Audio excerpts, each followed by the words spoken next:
Hi, everybody. Welcome back to our lab talks. Here it's Miguel talking from Universidade Federal de Viçosa, Brazil. And today I'm very, very honored to receive here Professor Dr. Carlos A. Paris from University of East Anglia. And please, Carlos, welcome and please introduce yourself. Uh, what what do you do right now, and what's your major degree? Where did you come from? Yeah, so I'm a professor of conservation ecology, tropical conservation ecology, um, in the UK. But I've done most of my work in the neotropics. So I've had a very sort of long-winded career. I did my first degree in Brazil. I did an MSc in the US, University of Florida. I did a PhD at Cambridge, University of Cambridge. And then after that, went back to the States. I was then a professor at University of Sao Paulo for 4 years before I came to the UK. And I've been here for a very long time, about 25 years. Where exactly do you start feeling this interest for the nature? Yeah, so it's an interesting story because I was partly raised in near Rio, Niterói, my early childhood. But when I was 6, I moved to Pará. I moved to Belém, north of the Amazon. My dad had a big ranch south of Belém, about 70 kilometers south of Belém, about 5,000 hectares. So I spent a lot of time in that. Well, we call it a ranch, but it was actually just forest, primary forest. I used to spend a lot of time in the forest, even from about age 7. And that basically got me hooked. So I started my first degree when I was very young, about 16 years old. And I was a research intern at the Geldi Museum Natural History in Belém, from age 17. So I started very early. So I've been in this game for a very long time. And nowadays, what are your main research interests? Yeah, so I've done quite a bit of work in the Atlantic forest, but I spent most of my life doing tropical ecology and conservation in the Amazon. And we've worked across the entire spectrum of human disturbances. So I'm primarily, I guess if you had to ask me, I'm primarily a disturbance ecologist looking at biodiversity responses to human disturbances, all the way from hunting to forest fragmentation, fire, secondary forest, hydroelectric dams. We've done work on mining operations, fast growing tree monoculture, selective logging, you name it. So almost all the patterns of human disturbance that affect tropical forests. And I've spent most of my time working in tropical forests. We've covered through studies mainly on vertebrates. So we've worked on mammals and birds and herps, but also on different invertebrate taxa. We've also done a lot of plant community ecology and plant ecology as well, all the way from sort of population ecology to community and landscape ecology. So most of that pretty much all over the Amazon. Yeah. I'm very happy to hear from you because you have a lot of experience in especially conservation issues, and as you said, studying the disturbance effects. And in your opinion, what are the main contributions of your researchers to the human society and also like the human well-being itself? Yeah, so I guess you could split the stuff I've done between disturbed forests, areas that are disturbed by different patterns of anthropogenic perturbation, as well as areas that are still intact. So some of our most recent work has actually been on the Juruá River, Rio Juruá, which is, a lot of people don't know this, but it's actually the second longest second longest tributary of the Amazon after the Madeira. So it's a major whitewater tributary of the Juruá, mostly in the state of Amazonas, and then Acre, and going into the Peruvian Amazon. And we've been there for a very long time. I started working in the Juruá in the mid-'80s. And most recently, we've developed a community-based fisheries management program. So we currently work with about 6,000 people across over 50 communities, local communities. We've helped to zone the entire landscape. So we now have lakes, oxbow lakes that are strictly protected, lakes that are used for subsistence only, and then lakes that are open access to commercial fishermen. So we've sort of mediated those fishing agreements, if you like. We've also been working on turtles, done quite a bit of work on turtles. So we have a whole range of projects in a very large landscape. So we work along over 1,000 kilometers fluvial distance in the Juruá. So the Juruá is a very meandering river, but if you stretch those meanders, our study area covers more than 1,000 kilometers of the Juruá. So we've also set up a nonprofit conservation organization called the Instituto Juruá. You can look it up. And we're now thriving. I think this is the beginning of a very big thing. And we plan to consolidate a lot of these studies on both Taafimi forests, areas that are never flooded, as well as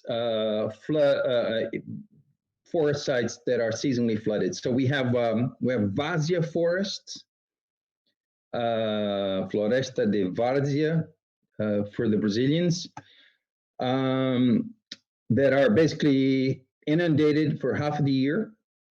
And that flood pulse is about 12 meters. And right next to that, you have Taafimi forests that are never flooded. So that sets one of the biggest sort of hydrological contrasts that you have side by side in any tropical forest landscape. So we've done all sorts of things. We've worked on arapaima, other fish. We've done plant ecology, tree plots, and we've worked on game vertebrates and all sorts of things in the Juruá. So if anybody's interested, they can look it up in the Instituto Juruá website. Your research has helped to sustain and to keep many community of people subsistence and livelihood from that region, but it also has an impact to the people in the rest of the country and the rest of the world, right? Yeah, so we're primarily working at a local scale for the time being, but what we're planning to do is essentially develop a community-based fishery management model for the Amazon, particularly the central western Amazon, where you have these meandering whitewater rivers. And then that model can basically be extrapolated, can basically be copied elsewhere. And there are mechanisms for doing that, including governmental subsidies for doing that. So the communities who we work with are now much better off in terms of income because they get annual windfall from the Arapaima sales. So Arapaima in Brazil, for those of you who don't know, is the pirarucu. So they get annual windfall from the sales of sustainably harvested Arapaima. And that's a lot of money for those communities. It basically puts them on a different socioeconomic trajectory. So the folks working with the project are, they're very happy, and you can see some tangible socioeconomic benefits. So it's the kind of a win-win project, because they help to protect the forests and the floodplains. They help to protect the beaches and the lakes, but they're also earning, very considerable sustainable income from those activities. And as a consequence, they're doing much better in terms of health, education. They can spend more time with their families. They're happier, all sorts of things. So there are real and tangible co-benefits that we can demonstrate now. So what do you think are the most priority, the biggest priority among studies with biodiversity and society, biodiversity for the human well-being nowadays? I can't say I'm terribly optimistic about this, but tropical forest, which is basically the type of biome and ecosystem I work with, tends to be baffled by all sorts of patterns of disturbance all over the world nowadays. So if you look at the Amazon alone is about half the world's remaining tropical forest, but tropical forests all over the place are being severely disturbed. We've lost about half of that tropical forest area, that sort of global state of tropical forests all over the world within my lifetime. And then that remaining half that we still have is now increasingly disturbed by fires and logging, fragmentation, edge effects, etc. So I think one priority, if you want to retain that biodiversity, those biodiversity assets and the natural capital in terms of ecosystem services, the obvious priority is to secure, very large areas of relatively intact forests.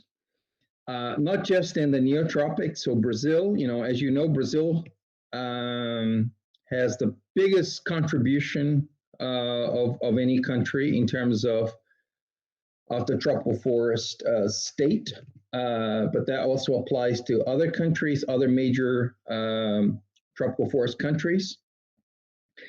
And it's a very, decisive time in human history, because things will unravel very fast from now on, I think. Mainly because we're getting to some major inflection points. We now have the technology to move in and degrade those forests very fast. And just watch the Amazon. I mean, the first big road, first highway to the Amazon was paved in 1970, but it took nearly 15, 20 years before things got going.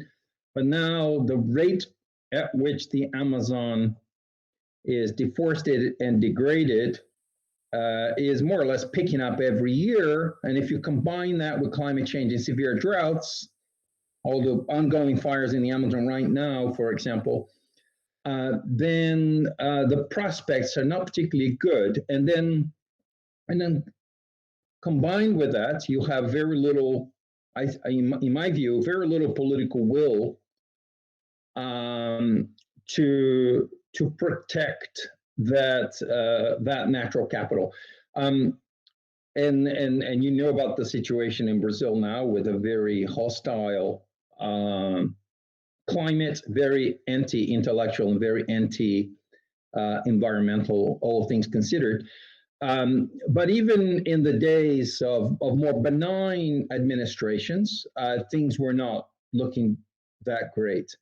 And then we still don't have proper international mechanism to make sure that we secure these lost wilderness areas. And when I talk about wilderness areas, I don't just mean tropical forests. I mean tropical savannas and even places that are covered in ice, very low biodiversity, high latitude places or high elevation places.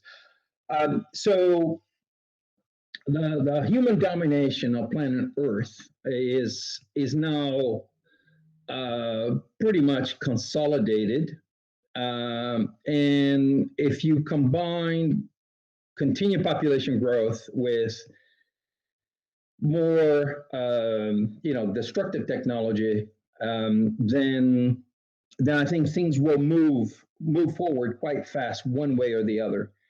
So it requires a sea change in the social conscience of humanity. If you really want to protect that global natural capital.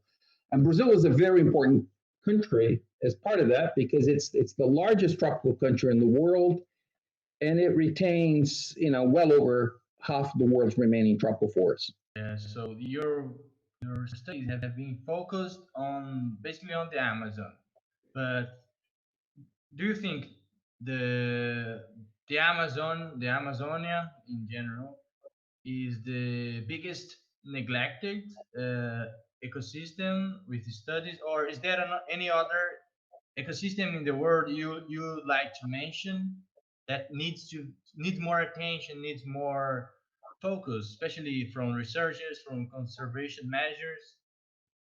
Yeah, no, that's a good question. I mean, there are lots of ecosystems and ecoregions that are really important in their own unique ways. But for example, if you're talking about lowland tropical forests, I would say that the seasonally flooded forests, both in the Amazon, you have the igapós along the perennial streams, the igarapés, and the várzea forests along the whitewater rivers. These areas are very important, not least because they concentrate most of the rural population in the Amazon.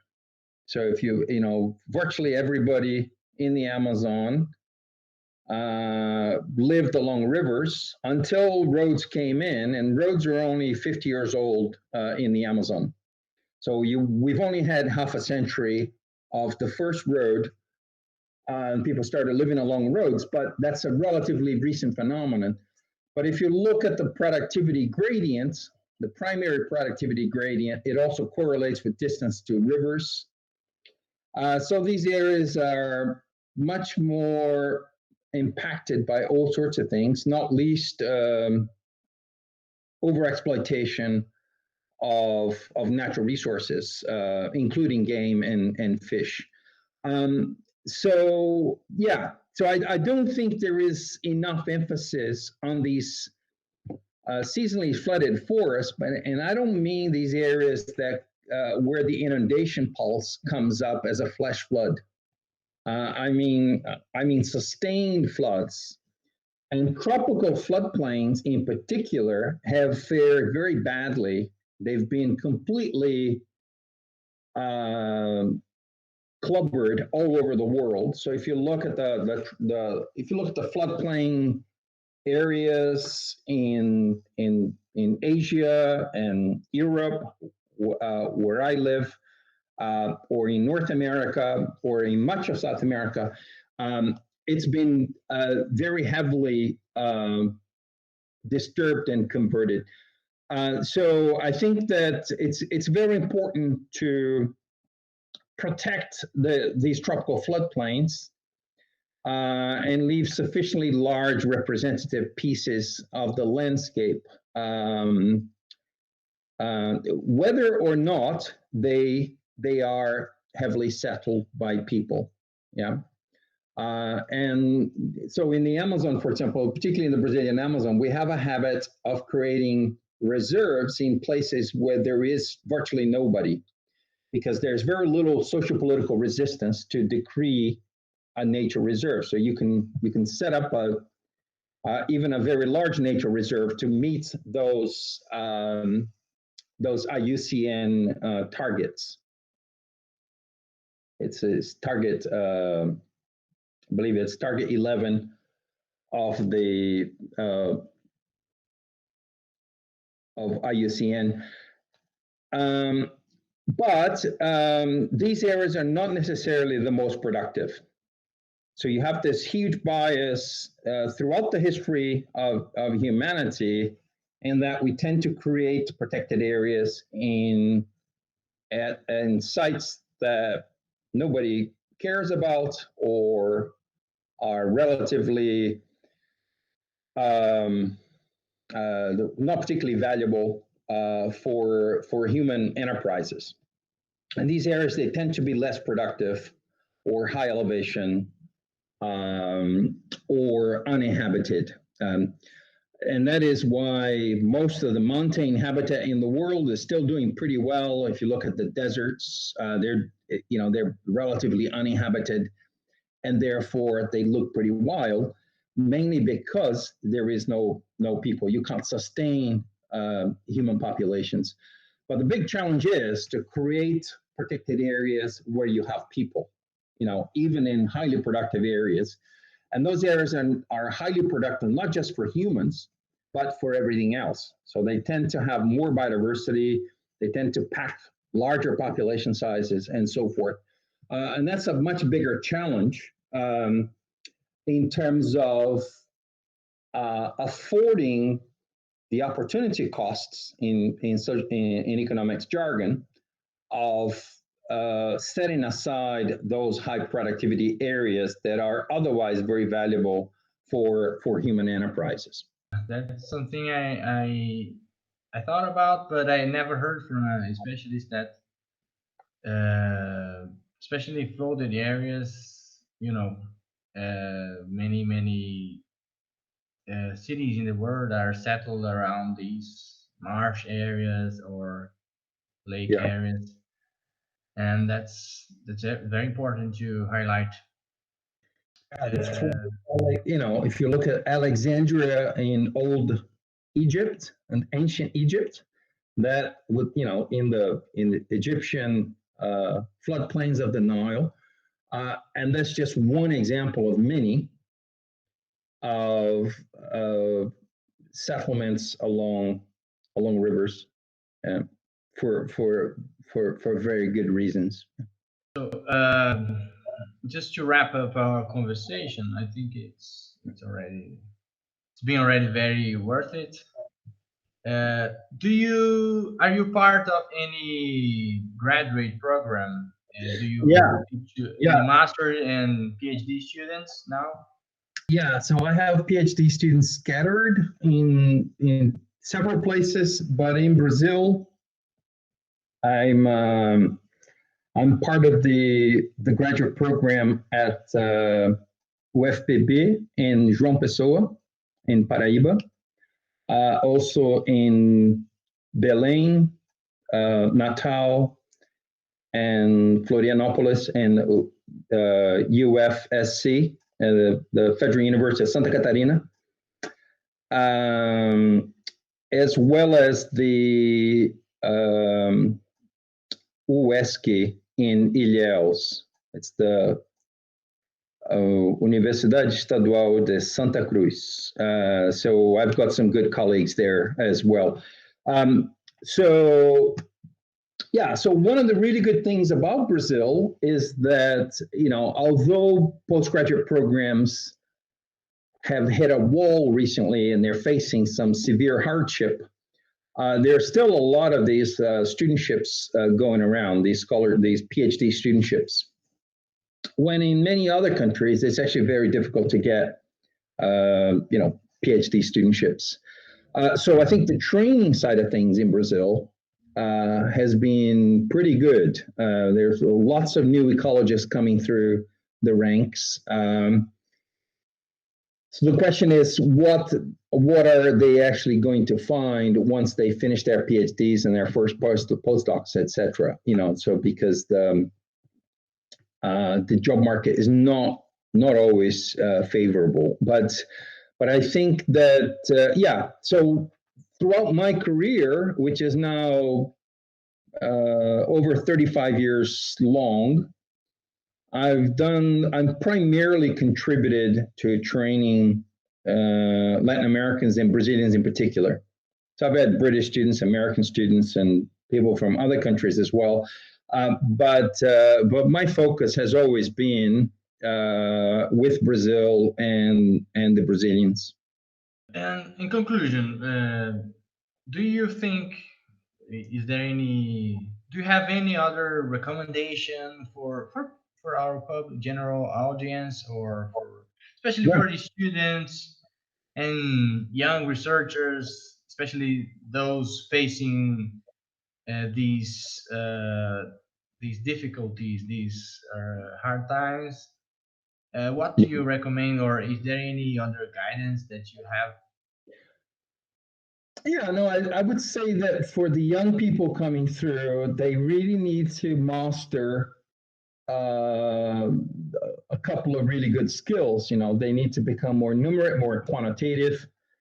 Obviously, English is a big tool. So I would say that for a lot of Latin American postgraduate students, particularly in ecology, statistics in general, and coding, and a very comprehensive, proficient command of English, because otherwise you're never going to be an independent researcher, are really important. But don't forget the natural history, because I think that natural history is what all the good hypotheses build on. So people can't stay just in the lab or looking at a computer screen somewhere, which is a big tendency of ecologists nowadays, is just to push pixels on the screen or number crunch. So don't forget to get out and go see the parks and go see protected areas. Go see the world outside. Otherwise, you're never really going to understand it. So that's really, really important. So I think a formative career includes all of that. You have to be an amazing statistician, but you also have to know the biology of different groups and so forth. And ecology is really hard training because you need to be a master of multiple things. And I think that a lot of the young people, they just tend to focus on one thing. Maybe they are very good at coding in R, but they forget about everything else. So I think you need to be an all-rounder to be able to not just compete well in the job market, but also eventually become an amazing scientist, an amazing researcher. Thank you very much, Carlos. That's very valuable words, And I'm really happy that you took some time here to speak it with us, because especially these kind of master skills, like we feel that we need to know a lot, especially about data and statistics, but I really feel like some people are losing these roots from the contact with nature, and thinking well about the hypothesis and how we got here. Yeah, We got to these questions, right? absolutely. So I don't think that you can forget the natural history, the basic natural history, even if you are using modern techniques. So you can use camera traps and soundscapes and drones and remote sensing and metagenomics, but you can also apply all of those techniques, those modern techniques, to basic natural history, and then erect your hypothesis with the best possible data sets. So, I wouldn't like to devalue the whole thing about natural history within ecology, conservation, and biodiversity programs in countries like Brazil. I think that's absolutely important, and that's why field courses are very important. And I hope that field courses don't go out of fashion in places like Viçosa. Yes, totally. I totally agree. It's been tough, really hard years with a lot of cut-offs from the sources, but I'm sure we will keep some, especially some very important field trips, field courses. I'm really into it, and I'm very glad to hear that from you, a very Yeah. experienced researcher. And that's it. Do you have any other consideration? I'm very pleased to. No, this is fine. I was happy to talk to you guys, and I'll see if I can visit Viçosa one of these days when in one of my trips to Brazil. Yeah, we would be very very pleased to it. So you are very welcome here. So Okay. thank Maybe you very much, Carlos. Okay. All the best. Bye bye. All the best.